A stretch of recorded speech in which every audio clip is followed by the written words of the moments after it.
चिड़िया ने बताया, लोग पराए दुख में हंसते क्यों हैं और अपने दुख में रोते क्यों हैं। बकरी और भेड़िया की कहानी। जय श्री कृष्णा प्रिय मित्रों, स्वागत है आप सभी का हमारे YouTube चैनल इंटरनल ज्ञान में। मित्रों, आज की इस वीडियो में हम जो कहानी लेकर आए हैं, ये कहानी बहुत ही शिक्षाप्रद है और ज्ञानवर्धक है, जो आपके लिए बहुत ही महत्वपूर्ण होती है। दोस्तों, ये कहानी एक बकरी और भेड़िए की है, जिसमें एक चिड़िया ने बताया है कि उस दुनिया में लोग पराए दुख में हंसते क्यों हैं और अपने दुख में रोते क्यों हैं। इसका क्या कारण है? आपने भी देखा होगा दोस्तों कि इस दुनिया में अगर किसी इंसान पर मुसीबत या दुख आता है तो वे अपने दुख में, उस मुसीबत में परेशान होते रहते हैं और रोते रहते हैं। लेकिन दूसरे देखने वाले लोग जो होते हैं, उसकी मुसीबत और दुख को देख कर के पीछे हंसते हैं और अपने ऊपर यदि मुसीबत का पहाड़ आता है तो रोते हैं। ऐसे विचार, ऐसी धारणाएं इंसान के अंदर क्यों बनी है? ऐसी नकारात्मक सोच मनुष्य के अंदर क्यों है? सकारात्मक विचार अर्थात सोच मानव के अंदर क्यों नहीं? इसका क्या कारण है? तो आइए मित्रों, जानते हैं इस कहानी के माध्यम से। ये कहानी बहुत ही मोटिवेशनल होने वाली है, इसलिए आपसे निवेदन है कि हमारी कहानी का एक एक शब्द ध्यान से सुनें। यदि आपने अभी तक हमारे इस चैनल को सब्सक्राइब नहीं किया है या आप हमारे चैनल पर नए मेहमान दर्शक बनकर आए हैं, तो आपसे अनुरोध है कि सबसे पहले आप हमारे चैनल को सब्सक्राइब कर लें और बेल आइकन को ज़रूर दबा लें, ताकि आपको समय समय पर हमारी वीडियो मिलती रहे, क्योंकि आपका एक सब्सक्राइब करना हमारे लिए बहुत ही महत्व रखता है। तो चलिए मित्रों, बिना विलंब किए शुरू करते हैं आज की एक ज्ञानवर्धक कहानी। प्रिय बंधु, एक समय की बात है। एक राजा शिकार खेलने के लिए जंगल में गया। शिकार खेलते खेलते वह राजा भूख प्यास से थक चुका था। उसने एक सुंदर सा वृक्ष देखा था, जो वह वृक्ष बरगद का था। उसकी सुंदर सी छाया को देख करके वो राजा उस वृक्ष के नीचे आराम करने के लिए बैठ गया। फिर राजा आराम करने लगा था कि तभी उसने देखा कि उसके ऊपर, उस बरगद की डाली पर एक सुंदर सी चिड़िया बैठी हुई है। चिड़िया उस राजा की ओर घूर घूर के देख रही थी। राजा ने जब चिड़िया को अपने को देखते हुए देखा तो राजा पूछने लगा कि चिड़िया, तो हमारे लिए बहुत देर से घूर घूर के देख रही है, इस तरह से क्यों देख रही है? ये क्या पहचान कर रही हो? क्या मैं तुझे अच्छा नहीं लगता या कोई और बात है? दोस्तों, तब चिड़िया ने कहा, हे राजा, ऐसी कोई बात नहीं है। तुम देखने में बहुत सुंदर हो और तुम्हारे चेहरे को देखती हूँ तो मुझे ऐसे प्रतीत होता है कि तुम एक सत्यवादी राजा हो, भूख प्यास से व्याकुल होकर के इस वृक्ष के नीचे पड़े हो। चलो, मैं तुम्हारे लिए पहले पानी पिलाती हूँ, उसके बाद मैं तुम्हारे बारे में पूछती हूँ। मित्रों, इतना कहकर के वो चिड़िया थोड़ी दूर पर एक तालाब था, उस तरफ की ओर चली गई और एक दोने में जल भर करके राजा के पास आई और राजा को जल पिलाया। फिर राजा की प्यास थोड़ी शांत हुई। फिर राजा और चिड़िया का वार्तालाप शुरू हुआ। चिड़िया ने बहुत सारी ज्ञान भरी बातें राजा को बताई। राजा चिड़िया की प्रत्येक बातों को बड़े जिज्ञासु से सुन रहा था, ध्यान से सुनता रहा। फिर राजा कहने लगा, तुम बहुत बुद्धिमान हो, तुम्हारे अंदर बहुत ज्ञान है। तुम्हारी बुद्धिमानी और ज्ञान को देख करके हमें बहुत प्रसन्नता होती है, खुशी होती है। मैं तुमसे कुछ पूछना चाहता हूँ, क्या पूछ सकता हूँ? चिड़िया कहने लगी, हे राजा, निर्भय होकर के पूछिए, आप हमसे क्या पूछना चाहते हैं? मित्रों, जो वो राजा था पूछने लगा, इस संसार में इंसान दुखी क्यों रहता है? इसका क्या कारण है? सज्जनों, वो चिड़िया कहने लगी, राजा, मैं तुम्हारे लिए एक कहानी सुनाती हूँ। इसी कहानी से तुम समझ जाओगे कि मनुष्य दुखी क्यों रहता है। अब तुम ध्यान से सुनो। मित्रों, तब वो चिड़िया बोली, हे राजा, एक समय की बात है। किसी गांव में एक बकरी चरवाहा रहता था, जिसमें कुछ बकरी थी और कुछ भेड़ें थी। उन्हीं भेड़ बकरियों को वो चराता था और उन्हीं से अपना लालन पालन करता था। एक दिन क्या हुआ, वो जंगल में अपनी बकरी और भेड़ों को चराने के लिए गया। उसी जंगल में एक भेड़िया था। उसने देखा कि बकरी और भेड़ बहुत मोटी ताजी है। सोचने लगा कि इनके अंदर बहुत सारा गोश्त है, लेकिन ये खाएंगे कैसे? उसने विचार किया कि अगर इस तरीके से खाने के लिए जाएंगे तो इनका मालिक, ये बकरी का चरवाहा, हमको मार डालेगा। मित्रों, उसने अपना रूप बदल लिया, भेड़ का रूप बना लिया और उसी चरवाह की बकरी भेड़ों में जाकर के मिल गया। चरने लगा और जाते जाते एक बकरी को उसने खा लिया और उन्हीं के साथ में भेड़िया रहने लगा।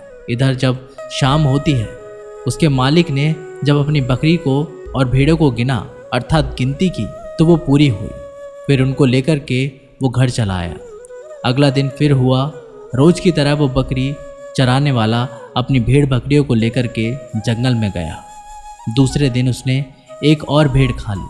शाम को जब गिना तो एक भेड़ कम थी। उसने अपनी बाकी भेड़ बकरियों से पूछा कि एक भेड़ कहाँ गई, तो किसी ने नहीं बताया कि वह कहाँ गई और वो इस भेड़िए ने खा ली है। इस तरीके से तीसरा दिन हुआ। दोस्तों, उसने एक बकरी और खा ली। शाम के समय फिर उसने पूछा, आज एक बकरी और कम हो गई है, आप लोग बताते क्यों नहीं हो कि वो बकरी कहाँ गई है? मित्रों, उस दिन भी किसी ने नहीं बताया कि बकरी इस भेड़िए ने खा ली है, क्योंकि भेड़िए ने उन भेड़ बकरियों को इतना भयभीत कर रखा था, अगर तुमने मेरे बारे में बताया तो मैं तुमको जीवित नहीं छोड़ूंगा, इसलिए नहीं बताया। अगला दिन हुआ तो उस भेड़िए ने एक भेड़ और खाली बकरी चरवा के पूछने पर भी उन्होंने कोई जवाब नहीं दिया कि यह बकरी भेड़ कौन खाता है, अर्थात जाति कहाँ है। इसी तरीके से धीरे धीरे भेड़िया ने सारी भेड़ बकरियों को खा लिया। केवल एक बकरी और छोटा सा बच्चा शेष रह गया था। अगले दिन उसकी ही बारी थी। भेड़िया सोच रहा था अगले दिन इन दोनों को खा करके यहाँ से निकल लेंगे। मित्रों, फिर अगले दिन होता है, वो बकरी और एक भेड़ शेष रह गई थी। जिसको वो भेड़ समझता था वो भेड़िया था। उनको चराने के लिए जंगल की ओर निकल गया। इधर जब उन दोनों के खाने की बारी आई तब भयभीत होकर के वो बकरी चिल्लाने लगी, बचाओ मुझे बचाओ, ये भेड़िया हमको खा लेगा। इस तरीके की आवाज़ अपने मालिक के लिए उसने लगाई तो वो चरवाहा भाग करके अपनी बकरी के पास पहुंचा और कहा, क्या बात है, क्यों चिल्ला रही हो? तो वो बकरी कहने लगी, हमें बचा लो, ये भेड़िया हमें खा लेगा। तो वो चरवाहा कहने लगा, यहाँ तो कोई भेड़िया नहीं है, तुम काहे चिल्ला रही हो? निर्भय होकर के घास चरो, घबराने की कोई ज़रूरत नहीं है। इतना कहने के बाद मित्रों, वो चरवाहा जब चलने लगा तब वो बकरी भाग करके पीछे से कहने लगी, ज़रा ठहरो, जिसे आप ये भेड़ समझ रहे हो ये भेड़ नहीं है, ये भेड़िया है, जिसने हमारी सारी इतनी बहनों को भेड़ों को खा लिया है, इसलिए इसे मारो और हमारी रक्षा करो। मित्रों, इधर बकरी की बात सुन करके भेड़िया ने समझ लिया, अब जितना जल्दी हो सके इसको खा लो और यहाँ से निकल लो, नहीं तो इसका मालिक हमें मार डालेगा और इसको बचा लेगा। ये सोच करके उस बकरी और उसके बच्चे को खाने के लिए जैसे ही वो भेड़िया उन पर झपटा, वैसे ही उस चरवाहे ने अपनी लाठी से उस भेड़िया को मार डाला और उस बकरी की रक्षा करी, अर्थात उसे उसके बच्चों को बचा दिया। फिर गुस्से में आकर के उस चरवाहा ने उस बकरी से पूछा, तुमने आज तक हमें बताया क्यों नहीं कि ये भेड़िया हमारी बकरी और भेड़ों को खाता रहा है? मैं तुमसे पूछता रहा लेकिन तुमने आज तक नहीं बताया। अगर पहले ही बता देती तो तुम्हें अपने बच्चे के साथ क्यों अकेली रह जाती और हमको भी इतनी हानि नहीं होती। आज तुमने बताया, इसका क्या कारण है? दोस्तों, तब वो बकरी कहने लगी, मुझे उनसे और उनके बच्चों से कोई लगाव नहीं था, मुझे तो केवल अपने इस बच्चे से स्वयं से मतलब था। और दूसरी बात, उस भेड़िए ने हम सबको इतना भयभीत कर दिया था कि अगर उस भेड़िए के बारे में जो तुमको बताएगा उसको मैं बहुत जल्दी खा लूँगा। इसी डर की वजह से मैंने तुम्हें नहीं बताया। इसका कारण ये है मित्रों। तब वह चरवाहा कहने लगा, तुमने बहुत बड़ा अपराध किया है। हे बकरी, तूने पाप किया है, तू स्वार्थी है। तेरी सहेलियों पर इतनी भयानक मुसीबत आते देख रही थी, तू आराम से सहन कर रही थी, हंसती रही और आज तक उस दुश्मन के बारे में तूने नहीं बताया। और आज तेरे ऊपर जब मुसीबत आई, तेरे मरने की नौबत आई, तो तूने हमको बहुत जल्दी बता दिया। अपने प्राणों की भीख मांगने लगी। तू गद्दार है, तू स्वार्थी है, इसलिए तू जीवन में कभी सुखी नहीं रहेगी और तुझे भी एक दिन मरना है। अब तू अपने अपराध, अपने पाप की पश्चाताप की अग्नि में जलती रहेगी और हम भी तुझे अपने पास नहीं रखेंगे, तुझे कसाई के हवाले कर देंगे। जो तेरे कर्मों की सज़ा वो तुझे बहुत जल्दी दे देगा।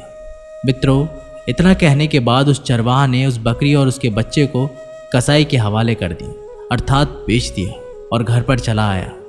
फिर उस कसाई ने एक दिन उसका भी खात्मा कर दिया। तो मित्रों, वो चिड़िया कहने लगी, हे राजन, इस कहानी से हमको ये सीख मिलती है, ये सिद्ध होता है और तुम्हारे प्रश्न का जवाब ये है कि दुनिया में मनुष्य दूसरे के दुख को देख करके, दूसरे की मुसीबत को देख करके हंसता है, कभी उसकी मदद नहीं करता। और जब अपने ऊपर दुख आता है, मुसीबत आती है, तब वो खूब रोता है, सोचता है कि हमारी कोई मदद कर दे। लेकिन हे राजा, उस समय उसकी मदद करने वाला कोई नहीं होता। और होता भी कैसे? जब तुमने किसी की मदद नहीं की तो तुम्हारी मदद करने के लिए कौन आएगा? फिर वो राजा भगवान से शिकायत करता है कि विनती करता है कि हे प्रभु, हमारी मदद करो। अब इस दुनिया में मेरी मदद करने वाला कोई नहीं है, हमारी रक्षा करो, हमारी मुसीबत या दुख को दूर करो, तेरे अलावा कोई नहीं है। लेकिन उस समय में परमात्मा भी उसकी कोई मदद नहीं करता, क्योंकि उसने तो किसी की मदद की ही नहीं। वो तो हमेशा दूसरों के दुख में, मुसीबतों में हंसा है, उसकी मजाक उड़ाया है, तो तेरी मदद कौन करेगा? फिर वो बहुत रोता है और जीवन भर दुखी रहता है।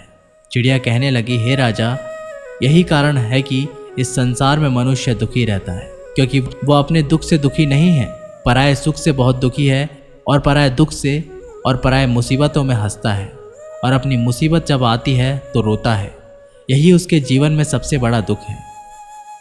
अब तो राजन समझ ही गए होंगे कि मनुष्य दुखी क्यों रहता है।